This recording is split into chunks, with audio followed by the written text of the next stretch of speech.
बड़ा रस है कथा में, बड़ा आनंद है इनकी भक्ति में। और जिन राम के चरित्र की वार्ता करने हम बैठे, जिन हनुमान के चरित्र की वार्ता करने हम बैठे, वो राम हमारे आराध्य, हमारे भारत की संपत्ति, हमारे विश्व की धरोहर, क्या कहना।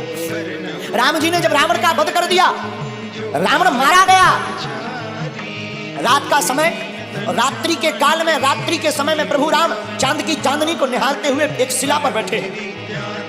उसी समय पीछे से एक स्त्री आई और स्त्री की छाया राम जी ने देख ली, और स्त्री की छाया देखकर प्रभु राम खड़े हो गए और खड़े होकर के धीरे से हाथ जोड़कर कहा, कौन हो मां? हे मां, तुम कौन हो? कृपा करके अपना परिचय दीजिए।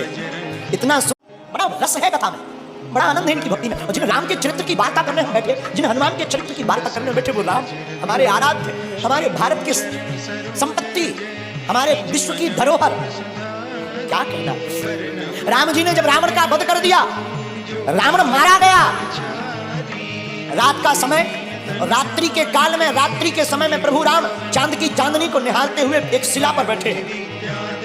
उसी समय पीछे से एक स्त्री आई और स्त्री की छाया राम जी ने देख ली, और स्त्री की छाया देखकर प्रभु राम खड़े हो गए और खड़े होकर के धीरे से हाथ जोड़कर कहा, कौन हो मां?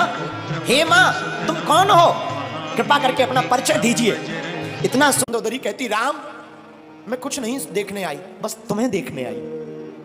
राम जी ने कहा, क्यों मां? तो मंदोदरी कहती है, राम मैं देखना चाहती हूं कि वो वीर कौन है, वो रघुवीर कौन है जिसने हमारे इतने सहनसाय पति को ढेर कर दिया, और उसमें ऐसी कौन सी बात है कि जो हमारा पति किसी नहीं जीत सका, उसको भी मार डाला। तो प्रभु राम ने हाथ जोड़कर पूछा, मां आपने मुझ में ऐसा क्या देखा, जरा बताओ जो तुम्हारे पति से अलग है। मंदोदरी कहती, राम एक मेरा पति था जो पर स्त्री को अपनी पत्नी बनाना चाहता था, और एक राम तुम हो, स्त्री की छाया देख करके भी खड़े होकर मां से संबोधित करते।